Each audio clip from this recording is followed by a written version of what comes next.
পুরনো বগি আর দুর্বল ইঞ্জিন নিয়ে প্রতিদিন 2 বার ব্রাহ্মণবাড়িয়া থেকে ঢাকার পথে ছুটে চলে তিতাস কমিউটার ট্রেন। সাশ্রয়ী ভাড়া হওয়ায় এই ট্রেনই ভরসা হাজারো যাত্রীর।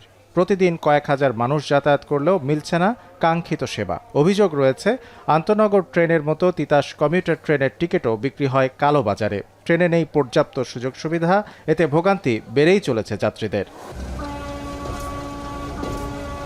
সড়কপথের যানজট ও দুর্ভোগ এড়াতে ট্রেনেই স্বাচ্ছন্দ্য খোঁজেন যাত্রীরা।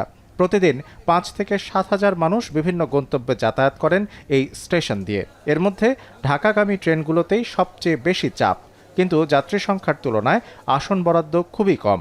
যাত্রীদের অভিযোগ, 10 দিন আগেই টিকিট শেষ হয়ে যায়, তবে দ্বিগুণ তিনগুণ দামে সহজেই পাওয়া যায় কালোবাজারিদের কাছে। এদিকে স্টেশনের বিশ্রামাগারেরও বেহাল অবস্থা।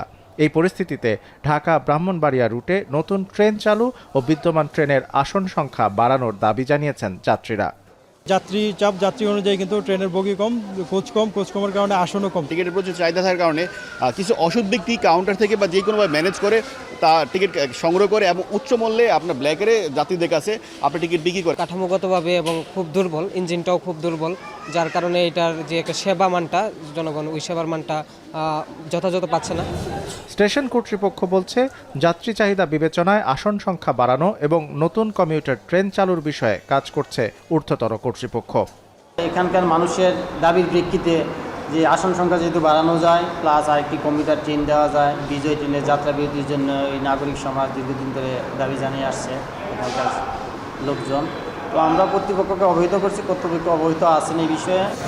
ব্রাহ্মণবাড়িয়া রেলওয়ে স্টেশনে ঢাকা, চট্টগ্রাম, সিলেট ও নোয়াখালী রুটে চলাচলকারী 14টি আন্তঃনগর, মেইল ও কমিউটার ট্রেন যাত্রা বিরতি করে। প্রতি মাসে টিকিট বিক্রি থেকে রেলের আয় হয় 1 কোটিরও বেশি টাকা। এখন ব্রাহ্মণবাড়িয়া।